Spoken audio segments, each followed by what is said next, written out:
Hi, good afternoon, everybody. Thank you so much for joining us for today's Leaders Initiative seminar. My name is Stephanie. I'm going to be monitoring things here on the back end. If you have any questions, feel free to put them in the chat.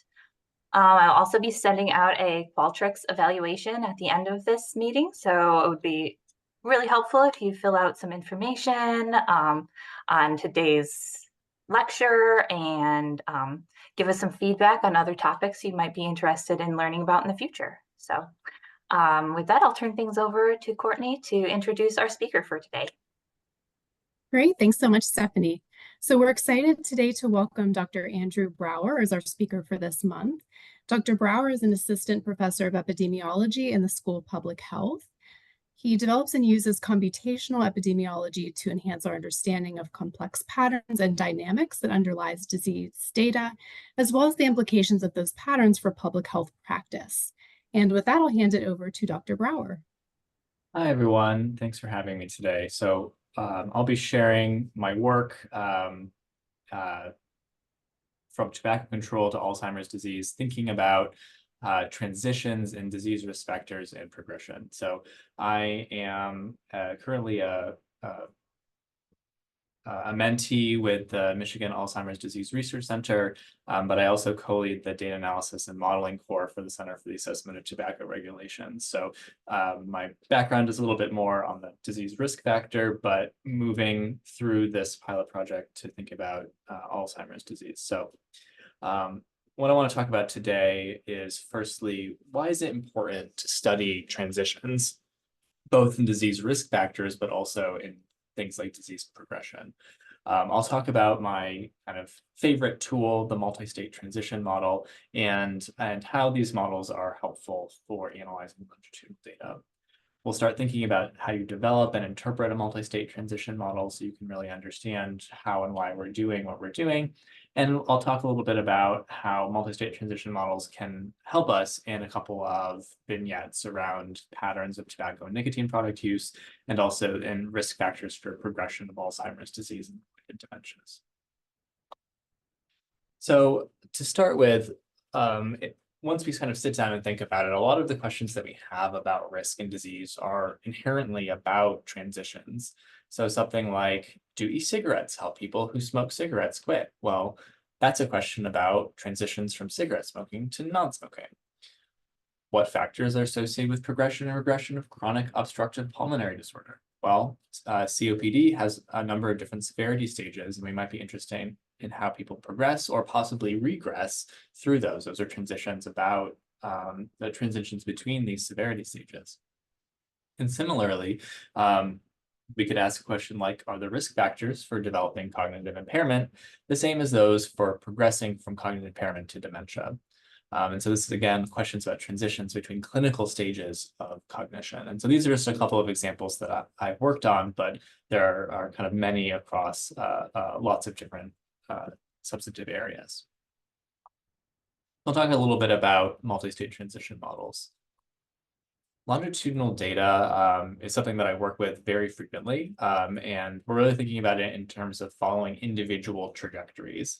But this kind of data can be very difficult to analyze from kind of typical kind of regression-based analyses. And so here's a set of longitudinal data.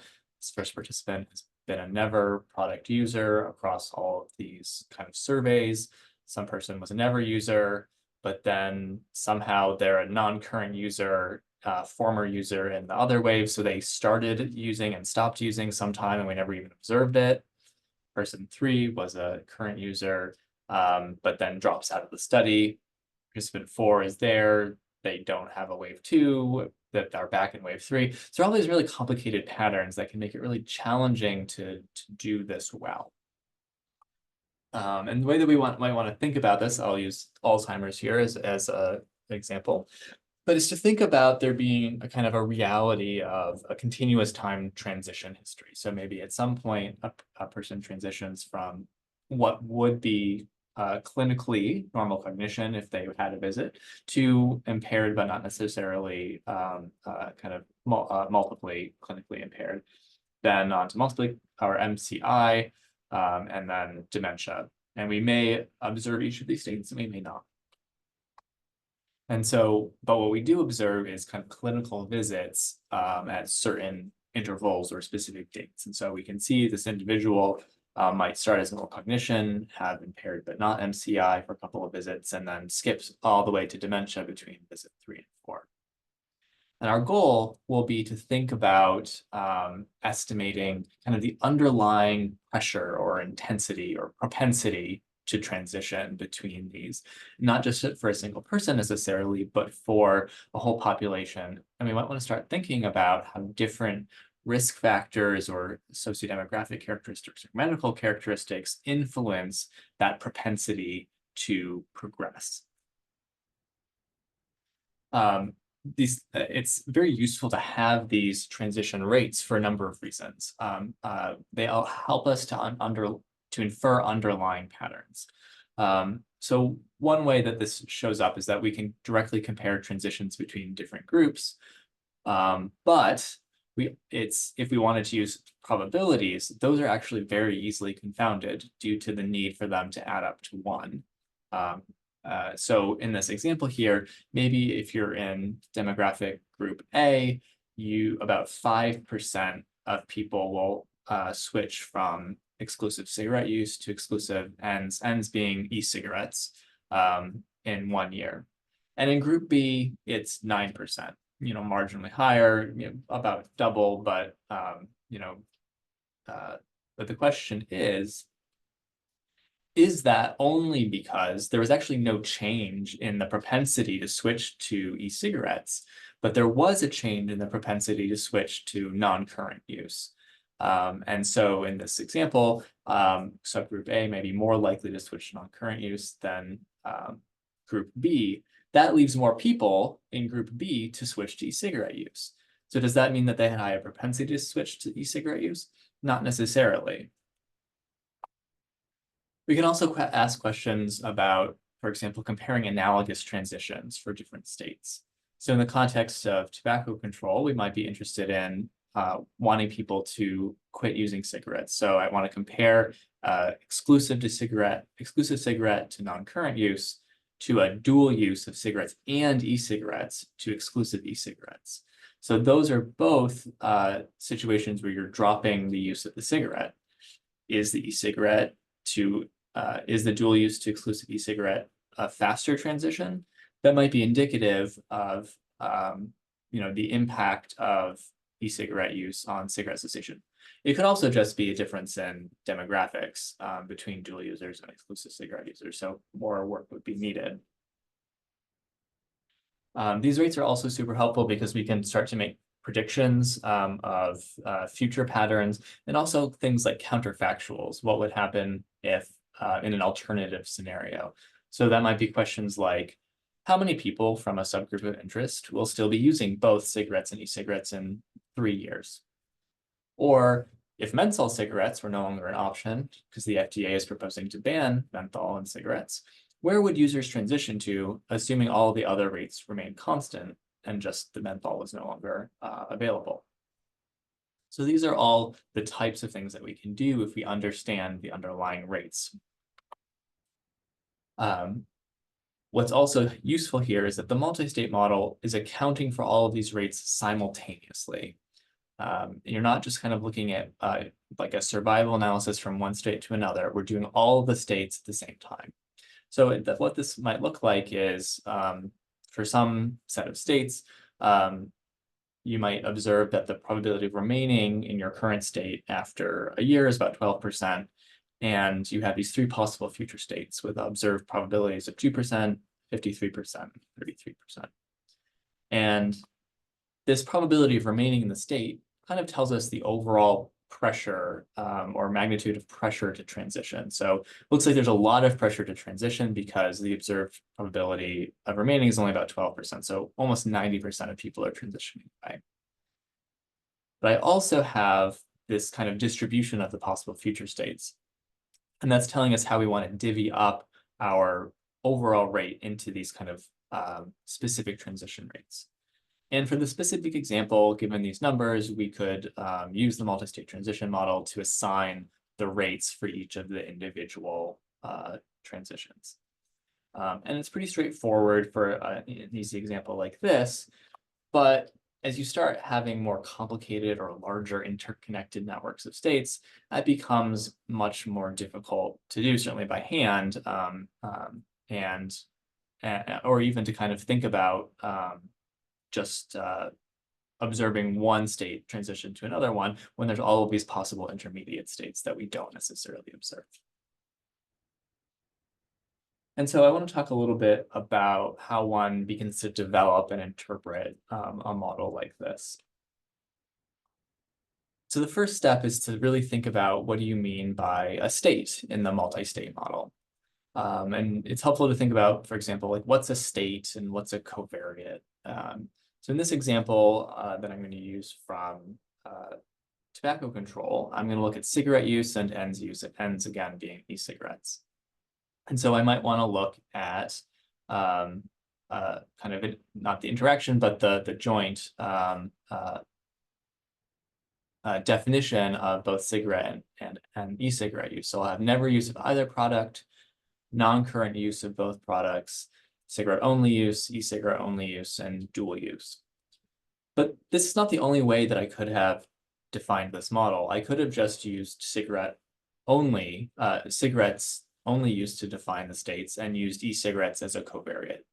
And whether you pick one or the other really depends on a number of kind of research considerations. In this case, we're gonna look at them, define the states in terms of both products. Once you have the states, you have to define which transitions are allowed. So typically the way that I approach this is a combination of theory. So if you say someone's has never used either product, and then they use a product, they can never go back to having never used that product.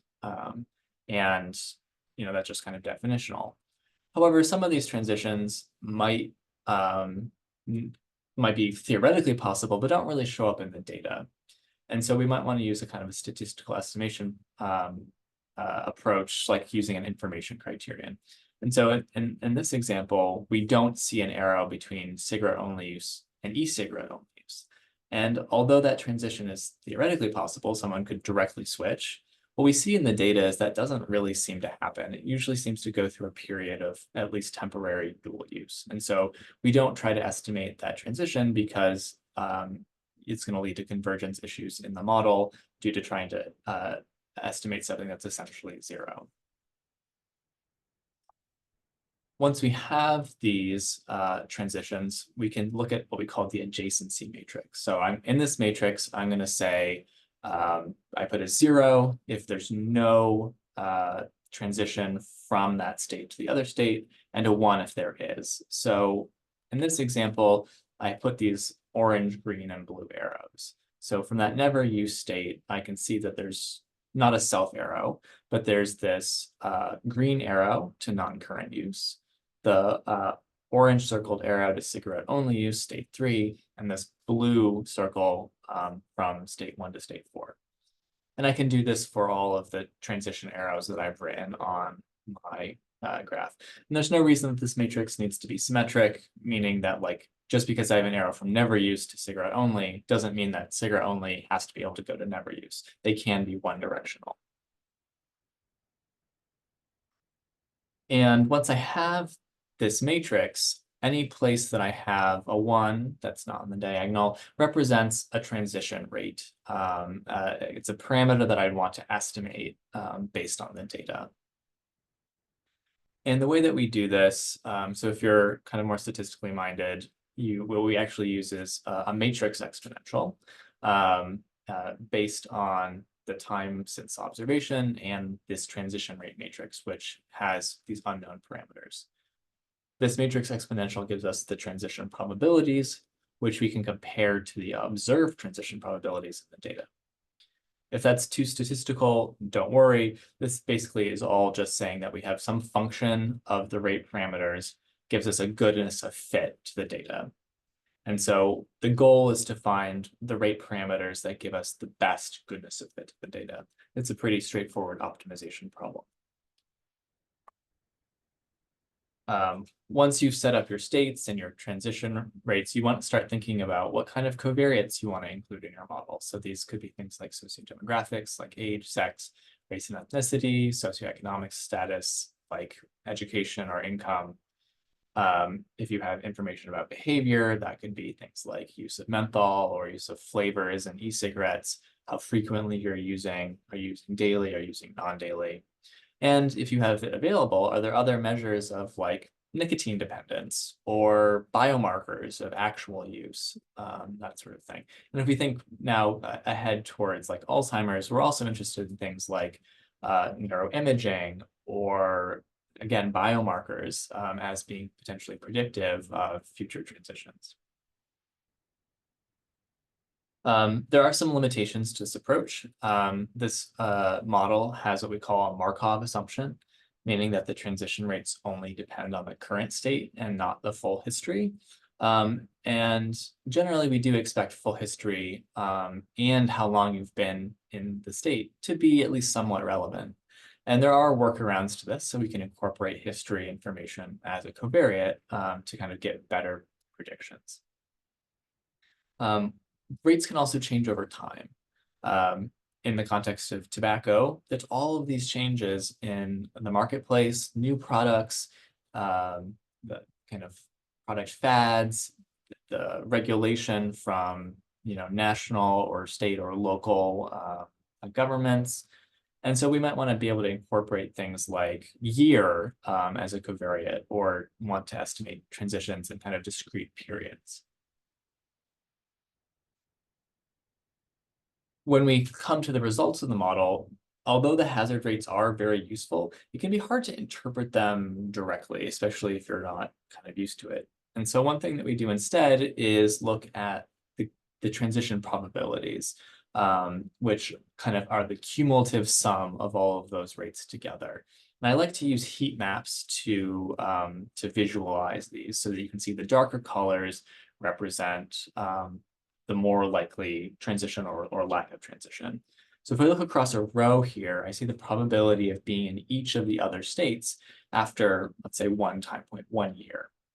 So if you're a never user of either cigarettes or e-cigarettes, about 97%, 96.6% mean you're still going to never use that product after a year. But about 2% of people will have used a product, tried it, and said, never mind, I'm not actually using it. But 1%, this is adults, by the way, 1% might be using cigarettes, 0.3% using ads. And we can look through that for the other products as well. They're all kind of normalized per row. And we can adjust this to visualize cumulative transitions over longer periods of time. So if I wanted to project what transitions were to look like 5, 10 years in the future, then I can do that here. Although that's under the assumption that the rates are not changing in time. I also like to use forest plots to visualize covariate hazard ratios. And so here, if you have confidence intervals that don't touch 1, those are statistically significant. In this plot, the blue points are those that are statistically significant in the less than 1 direction, and the reds are statistically significant in the greater than 1 direction. And so I have these hazard ratios defined for each transition. In this case, I'm looking at the transition from cigarette to dual use. And so this is saying that non-Hispanic Black and Hispanic people in this data set are less likely, or were less likely in this time period, to pick up e-cigarettes. Whereas younger people were much more likely to pick up e-cigarettes compared to older people, older adults. And so that kind of tracks with what one might expect. We can use these models in a variety of applications. Some of the things that I've worked on in the past include, again, tobacco control, use this for infectious disease dynamics. It's a very simple system. It's just positive or negative, the human papillomavirus.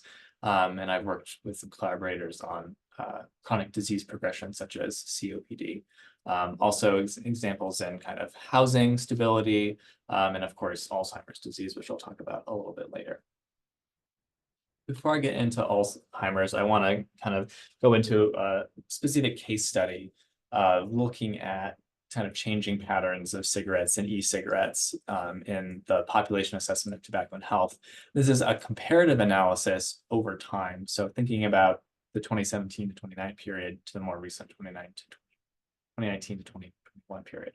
The reason that we care about this transition change is that there have been a lot of transitions in the marketplace, new regulations, and a number of public health events that likely have impacted transitions to and from e-cigarette and cigarette use during this time period. So for example, e-cigarette sales really started around 2018, but you've also had the introduction of more recent things like Health Bar and Puff Bar, Juul, of course, being kind of the forerunner. This led to the Surgeon General declaring a youth vaping epidemic at the end of 2018, which kind of shaped public opinion around some of these. The question might be, has this increased initiation and persistence of ends due to the, with these end sales? Did the youth vaping epidemic declaration counteract that in some way? There was also, if you remember, EVALI, or the what we now refer to as the lung injury outbreak, initially thought to be due to vaping nicotine. It turns out that that was actually not the case. It was associated with vaping of vitamin E acetate, particularly in vapes containing THC. But there was a lot of kind of public concern around vaping because of this. Additionally, we all lived through the global pandemic of COVID-19, which it was known that people who were smoking had a much higher risk of severe outcomes. At the same time as the pandemic wore on, kind of mental health challenges made many people who might have tried to quit smoking relapse or have difficulty. And so this might have been, between these, increased e-cigarette cessation or increased cigarette cessation, but also relapse. Some kind of open questions there. Are also this time that we've seen new laws around flavored tobacco in California, tobacco 21 nationally, and the FDA has been changing its enforcement priorities. And again, lots of potential changes in the system. The data we're using here come from the Population Assessment of Tobacco and Health, which is a nationally representative longitudinal study of tobacco and health. And we're comparing about 30,000 adult participants in 2017 to 2019, to 2019 to 2021. We're deriving our tobacco state variables from questions about both established use and past 30-day use of cigarettes and e-cigarettes, and we are incorporating participant weights. We've seen this already, so I won't belabor it, but we're using these product use transitions that we saw before. Prior to this analysis, we had done a previous comparative study from 2015 to 2017 and 2017 to 2019. We saw actually quite a few changes. I'm not going to go through them in detail here, but you can see that the red and the blue dots are kind of separated for many of these transitions. And because they're rates, it can be kind of hard to know what that means exactly. So we're going to look at these heat maps again.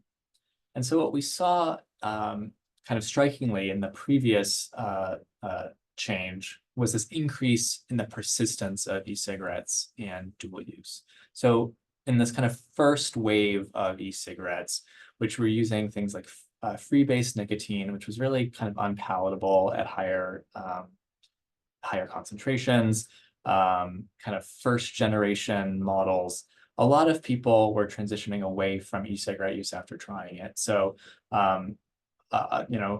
among those who were only using e-cigarettes, 20% of them quitting after 1 year, and up to 45% of people using both cigarettes and e-cigarettes were switching back to cigarettes only.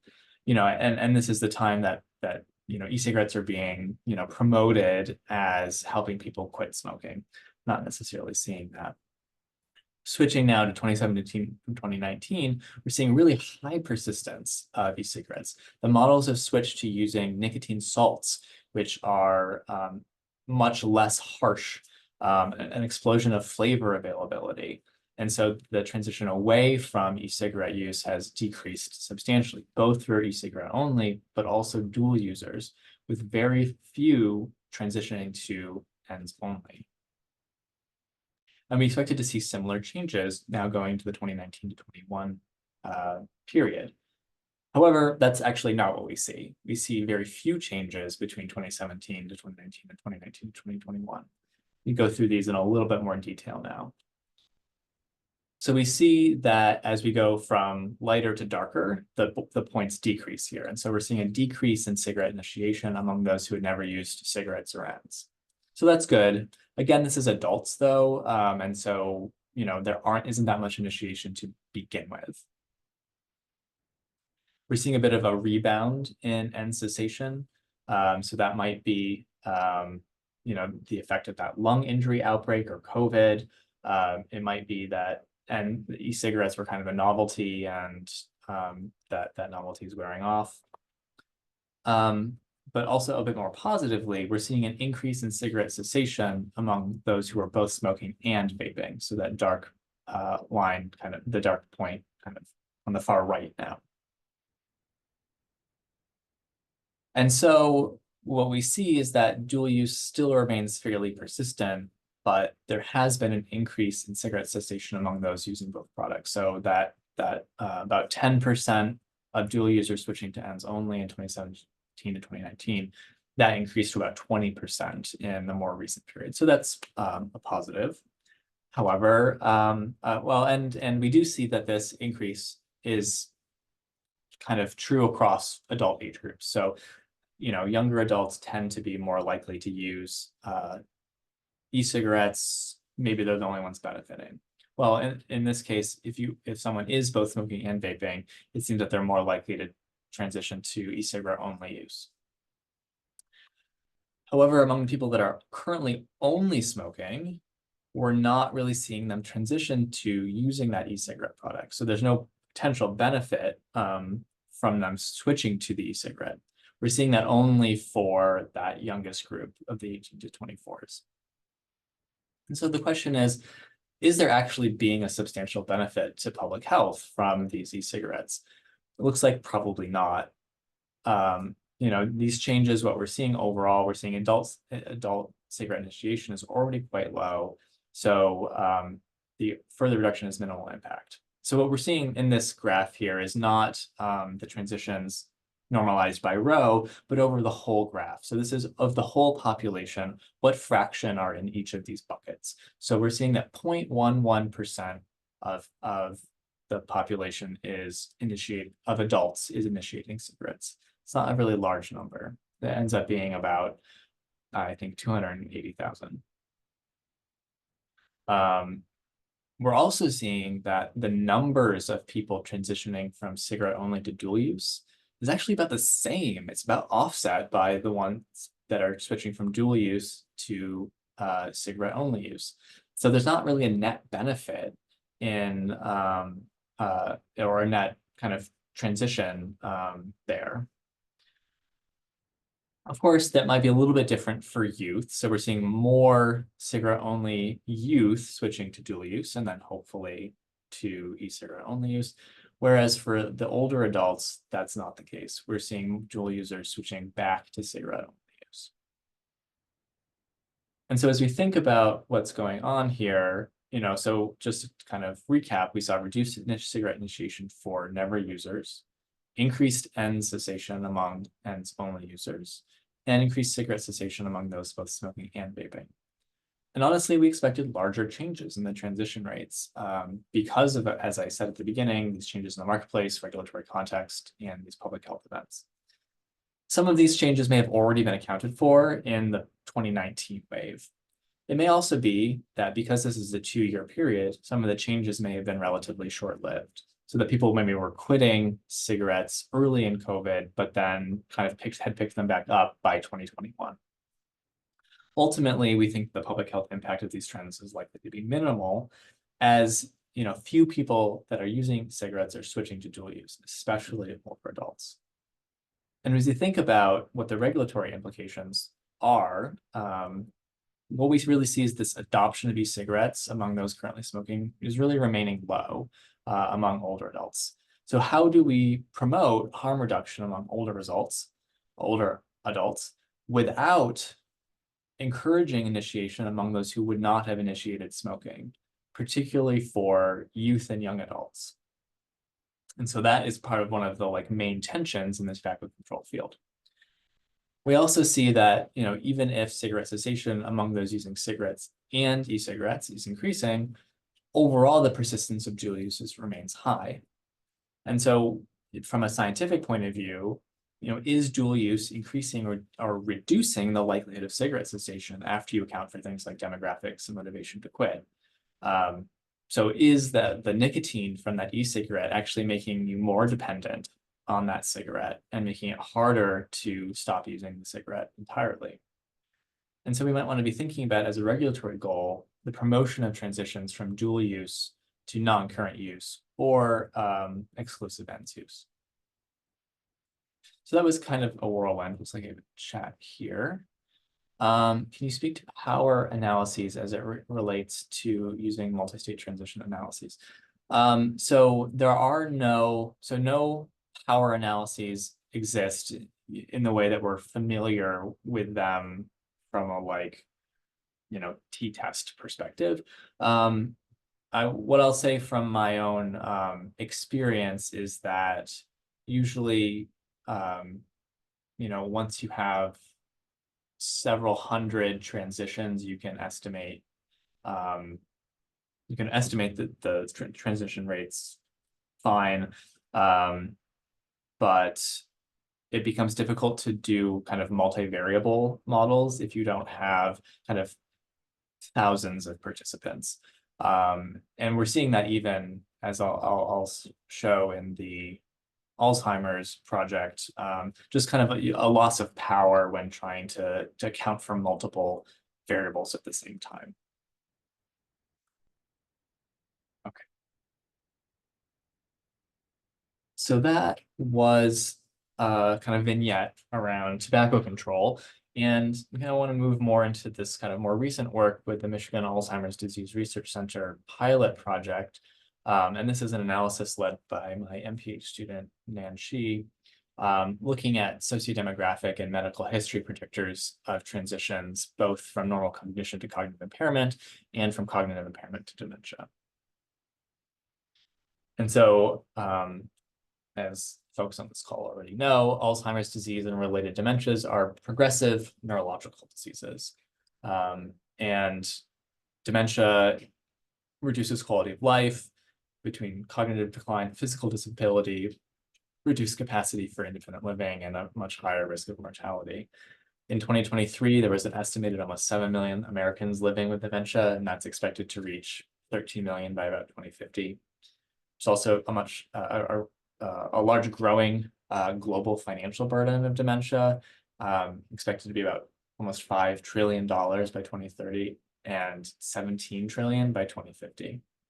And so it's really important to be able to understand both how to intervene, how to make kind of personalized treatment decisions, or not even treatment, but just kind of understanding risk and potential trajectories, but also to project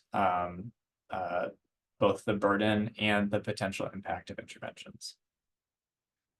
I said that dementia is a progressive disease, so individuals may appear normal, but have preclinical disease that is already beginning through neurological damage. At some point, this is clinically detectable through mild cognitive impairment, eventually progressing to dementia. And as I said, by understanding this progression better, we can hopefully improve clinical care, help develop personalized medicine approaches through the projection of future trajectories, uncertainty, and even kind of best potential lifestyle interventions, make population scale predictions for future healthcare burden, and even analyze trials more efficiently. We might be interested in understanding how progression is associated with things like individual characteristics, both sociodemographic and medical history. That's the focus of today. Biomarkers, that's our next aim, but also things like cognitive testing, neuroimaging, and other metrics that we hope to look at in the future. As I said, we're going to be focused on sociodemographic and medical history characteristics and how those are associated with transitions to clinical cognitive impairment and dementia. Our data come from the University of Michigan Aging Project, where we have about 770 individuals that have at least 2 visits, and in combination, they have a little more than 2,000 transitions. So up to 15 visits, although that's not very common here. Most folks have kind of 6 or fewer. And we can see the transitions between normal cognitive impairment and dementia in this group with eventual either pending or loss to follow-up. We also track death. And for this analysis, we're going to be looking at sociodemographic characteristics like sex, age, race, ethnicity, educational attainment, and marital status. We're going to be looking at impairment type, comparing amnestic, so having amnesia-like symptoms versus non-amnestic, as well as medical history characteristics like diabetes, cigarette use, alcohol use, heart attack, atrial fibrillation, congestive heart failure, stroke, B12 vitamin deficiency, thyroid disease, urinary or bowel incontinence, depression, hypertension, hypercholesteremia, and traumatic brain injury. We're going to assume that dementia is an absorbing state. So once dementia is ever classified clinically, any kind of subsequent non-dementia is simply masking and is a misclassification. So we're going to consider all of our variables in bivariable multi-state transition models. So age is a really important aspect, and so we want to make sure that we don't have confounding by age. Then any variable that is significant in these, I should say, bivariable models, were included in a multivariable multi-state transition model.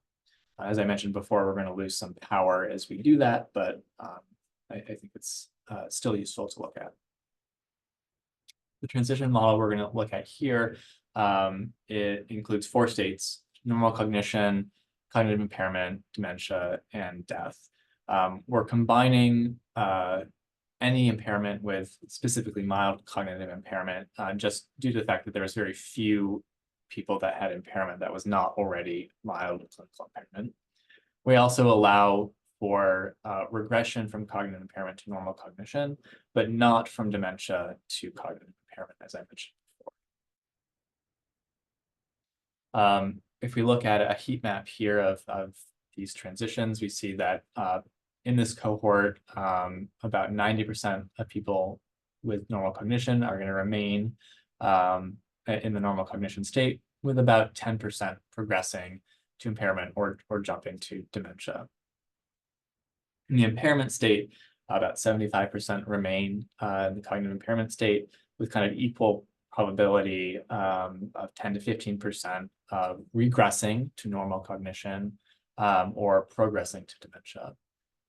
And once in the dementia state, there's about a 10% probability of death per year. If we look at the normal cognition to cognitive impairment, here again it's a forest plot where we have the points in blue being protective and the points in red being more likely to progress. So in this is the multivariable model, so we've lost some power, which I'll note as applicable, but what we really see here is younger ages are less likely to progress, kind of as expected. We see Black and non-Hispanic Black versus non-Hispanic White. Participants are more likely to progress. Participants that are widowed, divorced, or separated are more likely to progress. Also, never married was significant in the bivariable, so we lost some power there. Also see diabetes, ever history of diabetes, more likely to progress. If I look at the reversion, not seeing much in terms of statistical significance here. But what we do see is that amnestic impairment is much less likely to revert. So that's telling us something about the quality of the impairment. Tells us whether the likelihood of it being kind of temporary. We also saw that traumatic brain injury was significant in the bivariable model. It's fairly rare, and so it has kind of a lot of uncertainty once we account for all of the variables. But that's suggesting that there are types of impairment that are not progressive dementia, right? And so that you can have a traumatic brain injury, but heal from it and regress. As we look to cognitive impairment to dementia, we see that many factors that were actually significant in the bivariable models have kind of lost their significance here. I think mostly a power issue. But generally, we see that the non-Hispanic Black versus non-Hispanic white were less likely to progress. Divorced, widowed, separated, less likely to progress. People with diabetes and hypertension were less likely to progress. And these all might be somewhat counterintuitive. On the other hand, more likely to progress, bowel incontinence, that's likely a symptom of dementia that just hadn't been caught in the clinical state yet. And again, amnestic impairment, that quality of the impairment is indicative of progression to impairment. We also saw that people with doctorates compared to high school degrees were more likely to progress given cognitive impairment.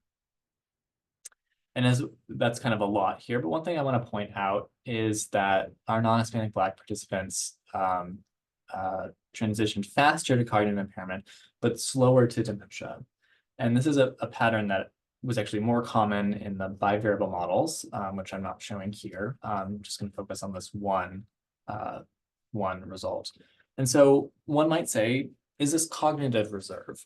So the cognitive reserve hypothesis posits that there are some characteristics, people that have lower cognitive reserve, maybe due to kind of lower education or certain lifestyle factors, and some people that have higher cognitive reserve. And so as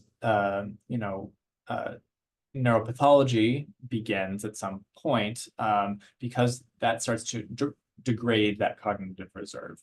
And at some point that becomes clinically detectable. And because the lower cognitive reserve subjects start lower, it gets detectable faster. So that might be what's going on here. And it's been shown for things like education. So that result about the people with doctorates progressing faster is actually very consistent with the cognitive reserve hypothesis. And may also be true for things like marital status. Folks that are married may be participating in kind of more social or other sort of lifestyle factors that are promoting cognitive reserve or even just masking. The other option is that it's misclassification. So that there may be a sense that you can go from normal cognition to a kind of non-progressive impairment as opposed to going to a progressive impairment. We're seeing hints of that, particularly in this amnestic result.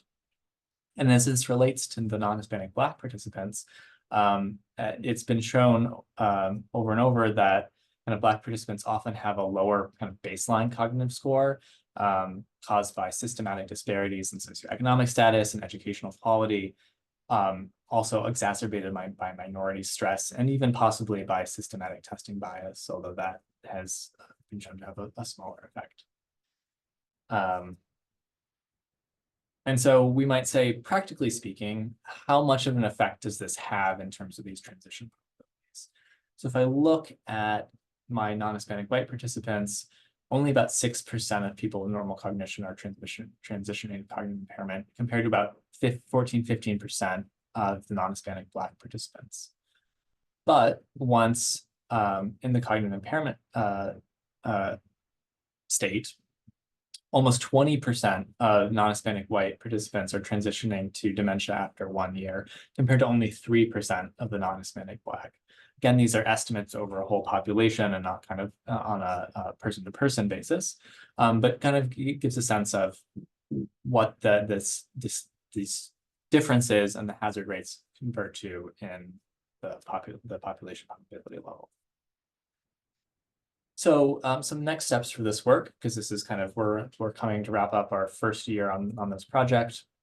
We want to estimate associations between biomarker values and transitions, with the idea that biomarkers might be able to catch progression before it's clinically detected. We also would like to translate these analyses to a nationally representative cohort, and I'll be writing an external proposal for funding to do that. And kind of similarly, we're going to be interested in translating these transition analyses into individual and cohort level predictions for dementia trajectories. And I just had a pilot project funded with CAPRA, the Center to Accelerate Population Research in Alzheimer's. So big picture takeaway here, just kind of wrapping up.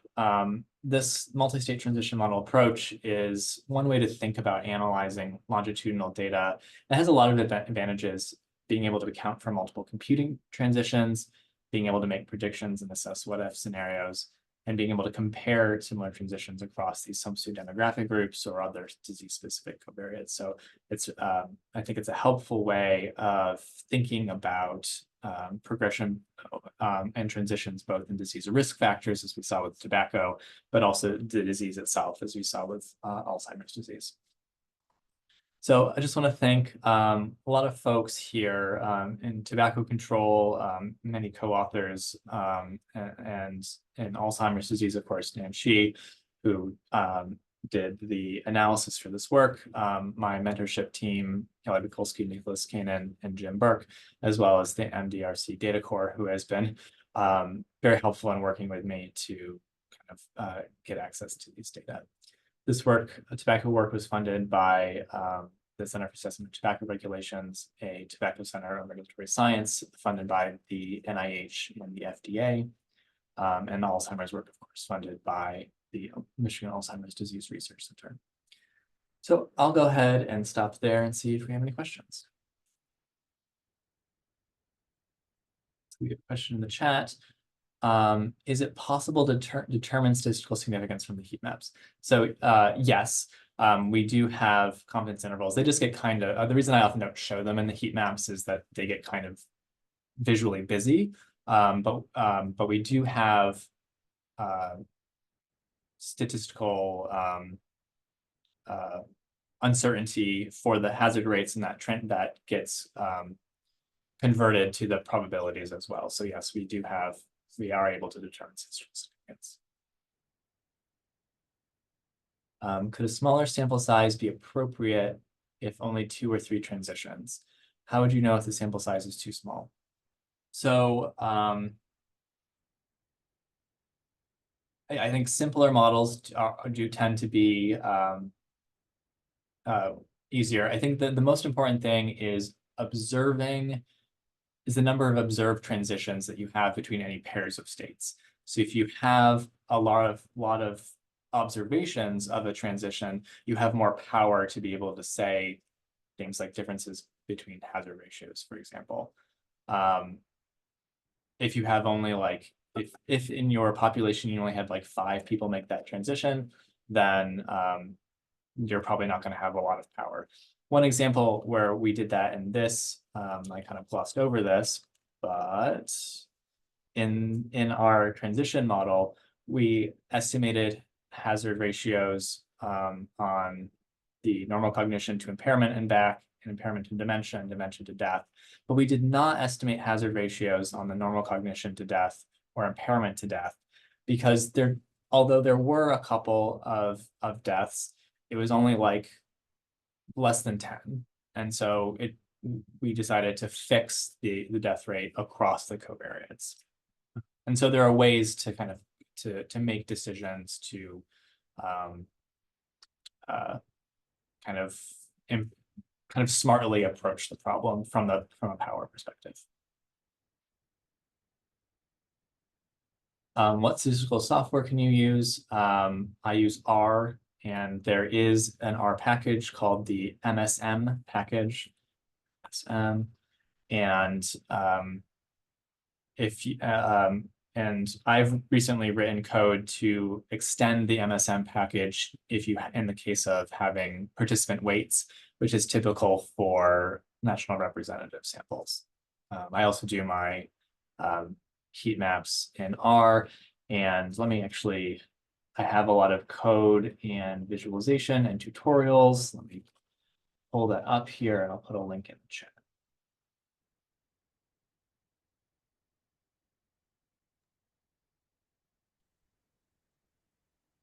And I'll copy that link and I'll send it to everybody when I do my follow-up email as well. So this is all in the context of tobacco control, but I do have a tutorial, some technical examples, and yeah, so there are good resources, and I'm also happy to follow up.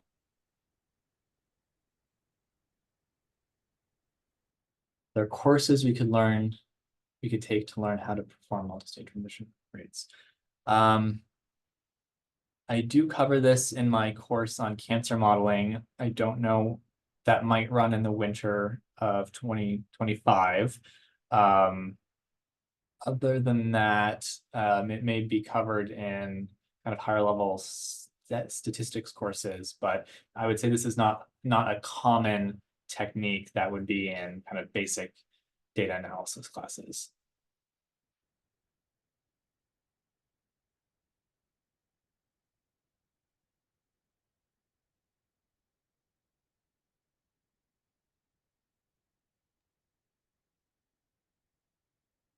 Okay.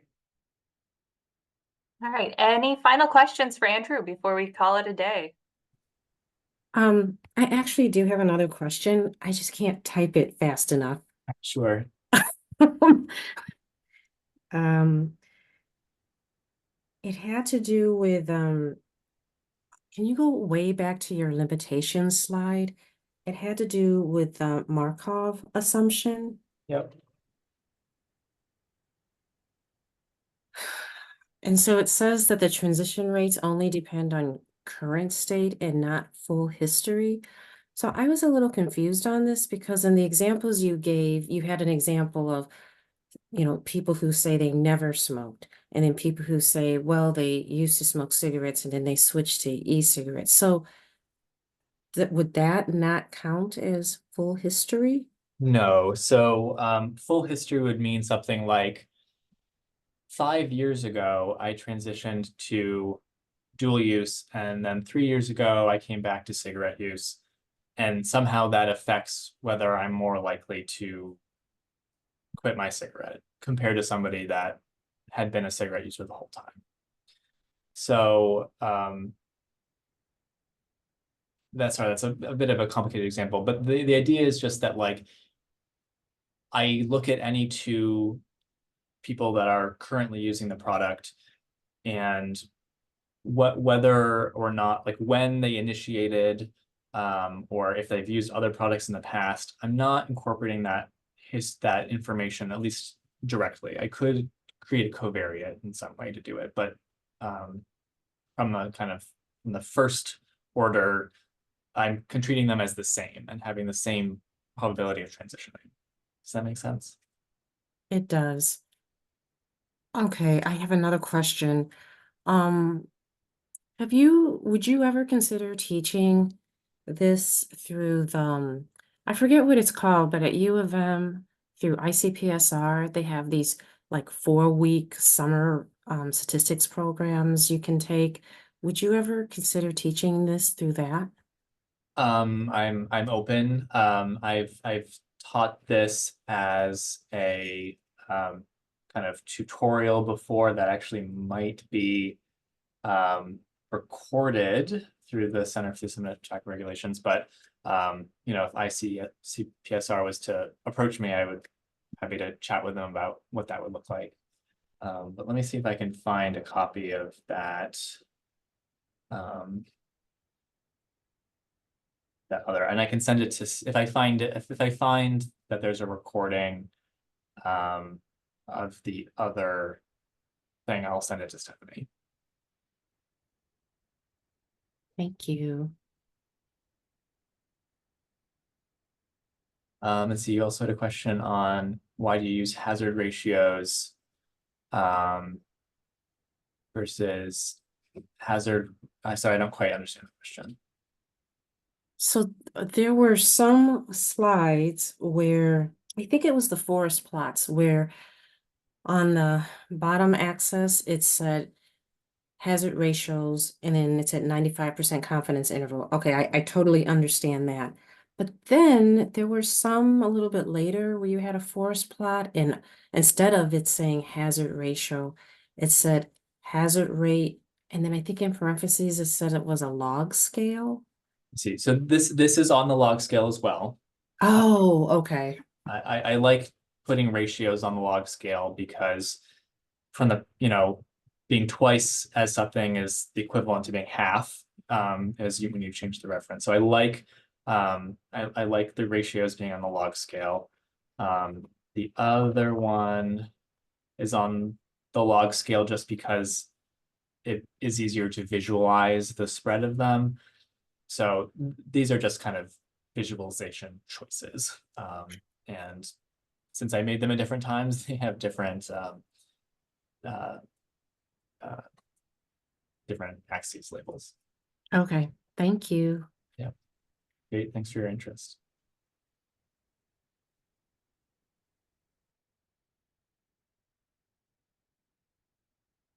All right. Well, if there is nothing else, please take the time to fill out the event evaluation form. I posted it in the chat, and I will be sending out a follow-up later on today. Also, we will be taking May off of the Leaders Initiative seminar, and we will be back in June. So I'll be sharing all of that information with everybody as we get it. So thank you very much for coming, and thank you, Andrew, for that great presentation today. Okay, thanks everyone. Bye.